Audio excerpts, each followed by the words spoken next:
It's election night for the peach state of Georgia in the United States. And as we've already declared, we have seen the face-off between Raphael Warnock of the Democrats and Herschel Walker of the Republicans. And as we declared just a while ago, of course, Raphael Warnock has been declared as the winner. And what does that now mean for the U.S. Senate? Well, there was a wafer-thin majority already for the Dems in the U.S. Senate. But with this, now they will not just be solidifying their victory in the Senate, or their majority rather. In fact, they will be expanding their majority in the Senate, which will also give them the sort of lead with some key Senate committees. And what will that mean for President Biden? But the fact of the matter, as far as the patterns of voting is concerned, we know that, Georgia as a state had to head into a runoff primarily because both the candidates could not cross the 50% threshold. But today, as Raphael Warnock has been declared the winner, it certainly seems to be a statement on the kind of quality of candidates which were pitched by both the parties, whether it's the Grand Old Party or even the Democrats. So there you have it. The victory is gone to the Dems, and that means that they will not have to now rely upon Kamala Harris, the vice president's tie-breaking vote. This has certainly, as I said, expanded their majority in the Senate. What will this mean in terms of the decisions that are going to be taken by President Joe Biden? Let me also introduce my guests. I'm joined in by Republican strategist Amy Tarkanian. I'm also joined in by Crystal Knight, who's a Democratic strategist. Many thanks to you, Amy and Crystal, for joining in on CNN News 18. And with that, let me also congratulate Georgia finally has a winner,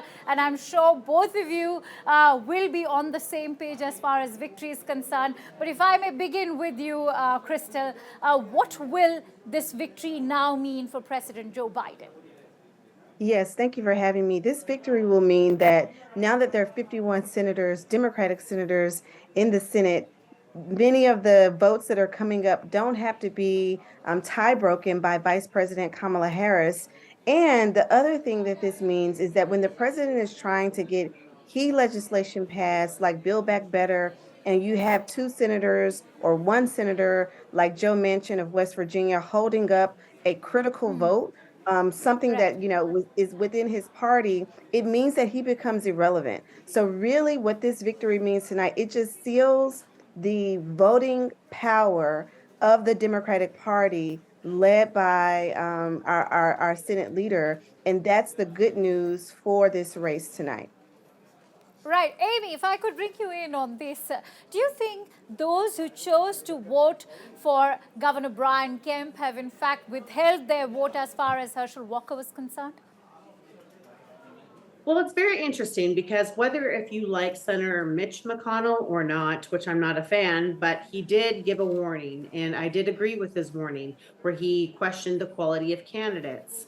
And I think, Herschel Walker obviously was a well-loved and a beloved football player for the state of Georgia. But when it came time to having to discuss and break down issues, he wasn't as well versed as Raphael Warnock.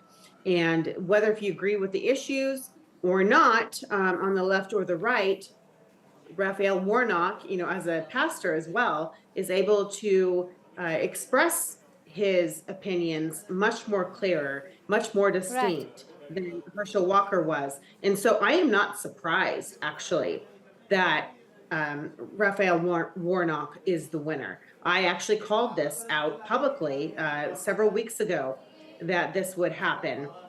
And I think the fact that the Republicans, were also dwarfed dramatically with the financial aspect as far as, how much money was spent in the race compared from the Democrats to the Republicans. It's heartwarming to see, Amy, that you're calling a spade, being a Republican strategist, admitting to the kind of loss that Herschel Walker has probably brought to the Republicans. Yeah. Right? Yeah. Having said that, do you think it's been a race of character, of sorts, and the kind of contrarian stance that we've seen of Herschel Walker as far as anti-abortion is concerned, because he said something, he was preaching for something, and then there were allegations from women that he paid for their abortion, not to forget the fact that his own son denounced him. So there were a host of controversies surrounding this man versus someone like a Raphael Warnock, who is a faith leader and has in fact vowed to dedicate his life to public service. Sure. Well, I mean, once again, just where I tailed off on finances. So if you want to push a certain message, if you want to push a narrative, then, money makes the world go round. And, Raphael Warnock had, not just like twice as much, 3 times as much, just on the campaign side. And then as far as the DCCC, coming in and Act Blue on top of that, which is a fundraising apparatus that the Democrats have successfully put together, he was able to push that narrative out, and much more than Herschel Walker was able to either have to answer to it or push out his response on how terrible Raphael Warnock is as a human being. I don't think either one of these individuals are exceptional candidates, but I think in the end, the Democrats, out-strategize the Republicans. Crystal, if I could bring you in on this, you just heard what Amy has to say. What do you have to add to as far as Herschel Walker's defeat is concerned, and more importantly, Raphael Warnock's victory? This clearly seems to be a race of character, and the way the way Raphael Warnock pitched himself, he always went on to say that I'm not just any pastor who happens to be a senator. In fact, I'm a pastor in the Senate. Yeah, I think, Raphael Warnock was the incumbent. So that's number one. So he enjoyed the spoils of incumbency, being able to fundraise, having a record to run on. That's one. Two, when we talk about character, Raphael Warnock and Herschel Walker don't even compare. What the Republican Party put up in the candidacy of Herschel Walker was akin to a clown, someone who had many missteps in his private life, and it trickled over into his campaign. He was not able to articulate his stances on a number of policy issues, but he also wasn't able to defend his behavior in his private life. And so when you hear Amy say that the Democrats out-strategized the Republicans, that's not true. What's true is that the Democrats had a better candidate. And so we go back to candidate quality, which she also brought up. And our candidate for the Democratic Party was head and shoulders over what the Republicans put up. And our candidate was an actual resident of the state of Georgia, where Walker was actually a resident in Texas. And we see the same results in the Oz race in Pennsylvania in the results tonight. You cannot put up a candidate who is false. You cannot put up a candidate who does not live in the state. And you also cannot put up a candidate who is just a celebrity hoping that they will win over voters for their past, professional lives, and not, be attuned to what voters in the state of Georgia care about this election right now.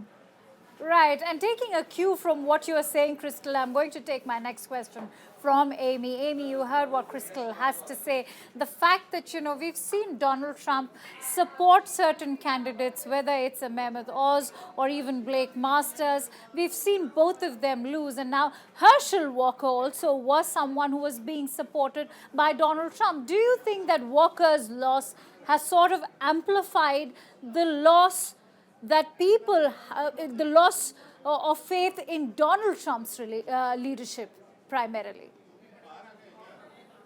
Well, I know it's going to be hard for some Republicans who are devout to hear, but I certainly hope so, because I was actually a delegate for Trump. I voted for him twice, but I am no longer, supporting him. I think that he has been his own worst enemy. He has done a number of things here recently that have basically ended his political career. At least I would hope so, because he has done more damage in the end than he's done good for the Republican Party. And in the beginning, he exuded strength.